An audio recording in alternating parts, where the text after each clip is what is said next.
the probe that measured the impossible. It was designed to confirm what scientists already believed, not contradicted, carrying instruments calibrated to validate equations that had survived decades of scrutiny.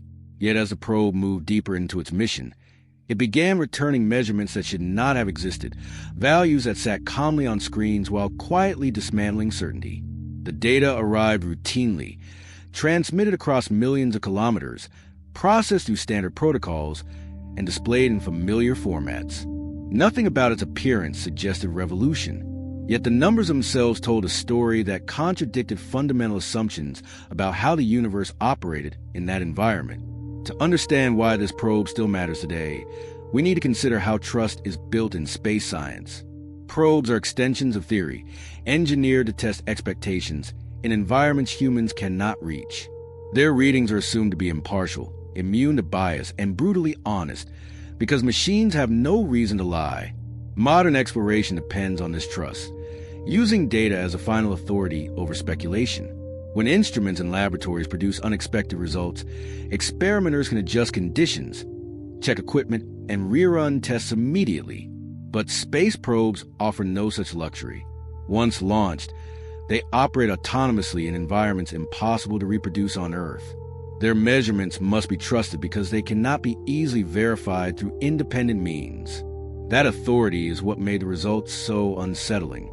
The measurements appeared ordinary at first, slipping into datasets alongside millions of others without triggering alarms. But as analysts compared readings across time and distance, inconsistencies emerged that could not be explained by calibration drift or environmental noise. The probe was reporting conditions that violated known limits, not dramatically, but persistently. The values were not wildly wrong, but systematically off in ways that suggested the model describing that environment was incomplete or incorrect. Temperature readings, particle densities, magnetic field strengths, multiple independent measurements pointed toward the same impossible conclusion. What made the situation dangerous was how reasonable everything looked. Systems functioned normally, instruments passed checks, and communication remained stable. There was no obvious failure to blame, only numbers that refused to align with expectation. The probe was not malfunctioning. It was measuring something real. This was the most unsettling possibility, that the instruments were working perfectly and accurately reporting conditions that should not exist according to prevailing theory. A malfunctioning probe could be dismissed. A functioning probe returning impossible data demanded explanation. As the implications settled in, a quiet realization spread to the teams involved. If the probe's data was accurate, then the environment it was exploring behaved in ways no existing model allowed. The mission had not just gathered information, it had exposed the edge of understanding itself. Theories that successfully explained countless observations that guided the probe's design and mission planning were suddenly inadequate. The probe had ventured beyond the tested boundaries of those theories and found conditions they could not account for. As scrutiny intensified, researchers approached the probe's data with a mix of skepticism and restraint, because extraordinary results demand extraordinary verification. Every instrument was examined in isolation, and then as part of the system, calibration histories were replayed, redundancy checks were compared, and independent teams were asked to reproduce the analysis without context, searching for any mundane explanation that could dissolve the anomaly. The process was exhaustive and methodical. Hardware engineers reviewed instrument specifications. Software engineers examined data processing algorithms for potential bugs. Mission analysts reconstructed the probe trajectory to verify its position. Every conceivable source of error was investigated. None appeared. The measurements remained consistent across instruments that were never designed to agree by accident. Different sensors, operating on separate principles, pointed toward the same impossible values, reinforcing the conclusion that the probe was not confused but precise. The environment itself was violating assumptions that had been treated as universal, a magnetometer and a particle detector, using entirely different physical principles. Both suggested conditions that defied expectations. The concordance between independent measurements made the anomaly undeniable. This was not instrument error, but genuine observation of something unexpected.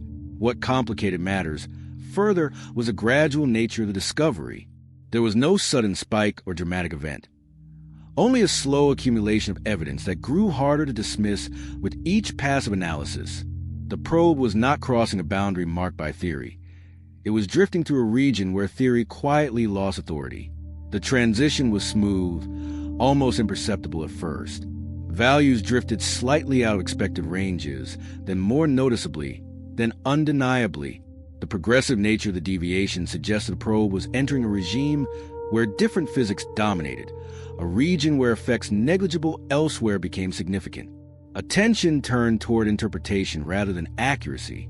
Scientists questioned whether the models used to translate raw measurements into physical meaning were incomplete, whether unseen variables were influencing results, or whether entirely new processes were at work. Each possibility carried uncomfortable implications, because they suggested that the probe had wandered into a regime science had not prepared to describe. Perhaps the environment contained unexpected plasma populations that altered electromagnetic properties. Perhaps gravitational effects were stronger than calculated. Perhaps chemical processes unknown in laboratories occurred under these extreme conditions. Every hypothesis required revising fundamental understanding in some way. As discussions deepened, the anomaly began to feel less like an isolated curiosity and more like a warning. If one probe could encounter conditions beyond prediction, then other missions might already be doing the same without recognition. The universe had not suddenly changed. It had simply revealed how narrow the boundaries of certainty truly were. This raised uncomfortable questions about past missions. Had previous probes encountered similar anomalies that were dismissed as instrumental artifacts? Were current missions operating with models that were adequate only because conditions had not yet pushed beyond their limits? The implications extended far beyond a single probe.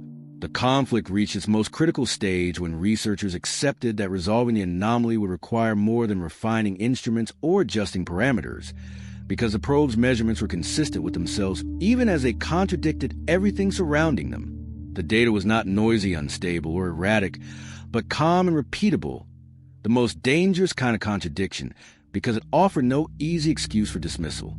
Random errors can be averaged out. Systematic biases can be corrected, but internally consistent data that contradicts theory demands that theory be revised. This is a situation every scientist both hopes for and fears, the discovery that forces fundamental reconception. As teams attempted to integrate the measurements into existing frameworks, models began to fracture. Assumptions that had always held true under extreme conditions suddenly failed, producing contradictions that cascaded through related theories. Fixing one inconsistency created another elsewhere, revealing how tightly coupled the models were and how dependent they had become on untested boundaries. The theoretical edifice was more fragile than anyone realized. Adjusting one parameter to accommodate the anomaly produced unrealistic predictions elsewhere. Adding new terms to equations resolved one contradiction while creating others. The models were not flexible enough to absorb the new data without breaking. This created a painful division. Some argued the anomaly represented a localized phenomenon, an exotic but contained condition that did not threaten broader understanding. Others believed it exposed a deeper flaw, suggesting that the laws believed to govern these environments were approximations that only work within a comfortable range. Accepting that possibility meant acknowledging that science had been operating inside a bubble of validity without realizing it. The debate was not merely technical, but philosophical. It touched on questions about the nature of scientific laws, whether they were universal truths or merely effective descriptions that worked within limited regimes. The probe's data forced confrontation with the possibility that much of established theory was merely good approximation rather than fundamental truth. What made the conflict emotionally charged was the probe's irreversibility. The spacecraft could not be recalled, repaired, or redirected easily. It was already beyond reach. Continuing to collect data from a region humanity could not visit directly. If the interpretation was wrong, the opportunity to correct it would vanish with the mission itself. The probe would continue its trajectory. Its instruments would eventually fail, and the window for understanding this anomalous region would close. The urgency was acute. Decisions about how to interpret the data, which follow-up observations to prioritize, and how to adjust future missions could not wait for leisurely debate.